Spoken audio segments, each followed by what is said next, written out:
Perkenalkan, nama saya Mariana Oktania Simamora. Saya dari Program Studi Manajemen Pemasaran Internasional kelas B.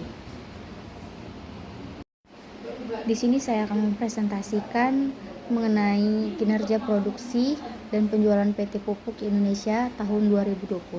Sebelum itu, saya akan menjelaskan terlebih dahulu mengenai PT Pupuk Indonesia.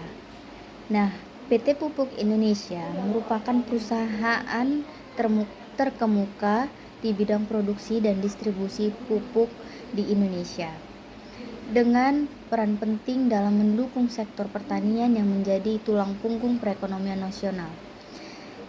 Sebagai bagian dari program perusahaan pangan pemerintah, PT Pupuk Indonesia memproduksi berbagai jenis pupuk, baik bersubsidi maupun non-subsidi, termasuk urea, NPK, SP36, ZA, ZK, dan pupuk organik. Nah, 3 tujuan dari PT Pupuk Indonesia ini yang pertama adalah mengevaluasi kinerja produksi pupuk dan non-pupuk yang dicapai oleh PT Pupuk Indonesia selama tahun 2020. Nah, yang kedua, PT Pupuk Indonesia menyajikan data perdagangan pupuk bersubsidi dan non-subsidi selama periode 2016 sampai dengan 2020. Dan yang ketiga, PT Pupuk Indonesia mengidentifikasi peluang dan tantangan yang dihadapi perusahaan. Untuk ruang lingkup PT Pupuk Indonesia ini terdiri dari 3 bagian. Nah, yang pertama itu produksi pupuk. PT Pupuk Indonesia menganalisis target dan realisasi produksi pupuk bersubsidi, non-subsidi, dan non-pupuk di tahun 2020. Nah, yang kedua ada volume perdagangan. PT Pupuk Indonesia mengevaluasi tren penjualan pupuk bersubsidi atau PSO dan non-subsidi selama 5 tahun terakhir dari 2016 sampai 2020. Nah, yang ketiga, peluang dan resiko. PT Pupuk Indonesia mengidentifikasi peluang pasar yang dapat dimanfaatkan perusahaan baik di pasar domestik maupun internasional. Untuk kinerja produksi pupuk Indonesia di tahun 2020, yang pertama pupuk urea itu sekitar 7.983 ton di tahun 2020. Di tahun 2009 sekitar 77.722.000 ton. Nah, yang ketiga di tahun 2020 bersekitar 6.327.000 ton. Dan yang keempat, kenaikan atau penurunan 2019 sampai dengan 2020, pupuk urea mencapai 3,37% dan pencapaian target 2020 yaitu 126,16%. Nah, untuk pupuk NPK, realisasi tahun 2020 itu mencapai 3.023 ton. Nah, realisasi di tahun 2019 mencapai 2.923 ton. Target 2020 mencapai 2.911 ton. Nah, kenaikan atau penurunan 2019 sampai 2020 itu sekitar 3,41%. Dan pencapaian target 2020 103,84%. Nah, untuk pupuk lainnya, realisasi tahun 2020 itu sekitar 1.257 ton. Realisasi 2019 itu sekitar 1.192 ton. Target 2020 itu sekitar 1.233 ton. Dan kenaikan penurunan 2019 sampai 2020 itu sekitar 5,48%. Dan pencapaian target 2020 itu sekitar 101,99%.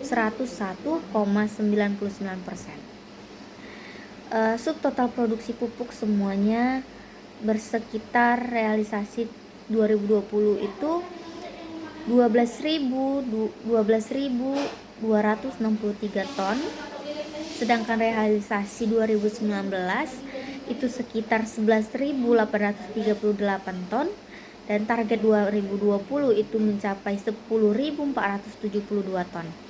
Nah, dan kenaikan dan penurunan 2019 sampai 2020 itu sekitar 3,59%, dan pencapaian target 2020 itu sekitar 117,11%.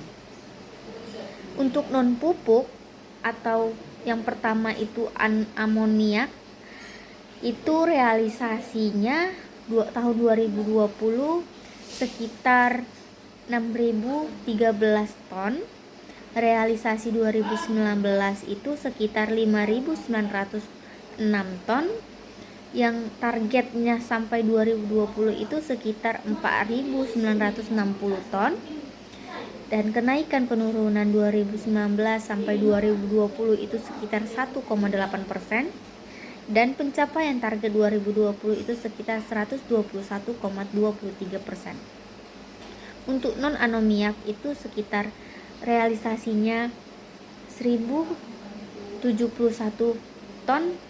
Realisasi 2019 itu sekitar 1.119 ton. Target yang didapat di tahun 2020 itu sekitar 1.005 ton, dan kenaikan penurunan 2019 sampai 2020 itu sekitar minus 4,27%, dan pencapaian target 2020 itu sekitar 106,67%. Untuk subtotal produksi non pupuk itu sekitar realisasi tahun 2020 itu sekitar 7.085 ton. Realisasi 2019 itu sekitar 7.026 ton. Target yang didapat di 2020 itu sekitar 5.965 ton. Dan kenaikan penurunan 2019 sampai dengan 2020 itu sekitar 0,84%. Dan pencapaian target 2020 itu sekitar 118,78%. Nah, untuk produk samping, subtotal produk samping itu sekitar realisasi 2020 itu sekitar 33,49 ton. Realisasi 2019 itu sekitar 45,716 ton. Untuk target 2020 itu sekitar 19,700 ton. Dan kenaikan penurunan tahun 2019 sampai 2020 itu sekitar minus 26,92 ton. Sedangkan pencapaian target 2020 itu sekitar 169,59%. Dan untuk total produksi semuanya, realisasi tahun 2020 itu sekitar 19.382 ton. Untuk realisasi 2019 itu sekitar 18.910 ton. Untuk target 2020 itu didapat sebesar 16.456 ton. Dan kenaikan penurunan tahun 2019 sampai dengan 2020 itu sekitar 2,5%. Pencapaian target 2020 itu mencapai 117,78%. Untuk volume perdagangan PT Pupuk Indonesia di tahun 2016 sampai 2020 itu naik turun. Nah, 2016 sempat volume perdagangannya itu mencapai angka 183.123 ton. Turun lagi menjadi 36.090 ton. Naik lagi menjadi 63,281 ton. Untuk 2017 volume perdagangan pupuk Indonesia, PT Pupuk Indonesia itu mencapai 183.251 ton, turun lagi menjadi 50.295 ton, turun lagi menjadi 37.204 ton.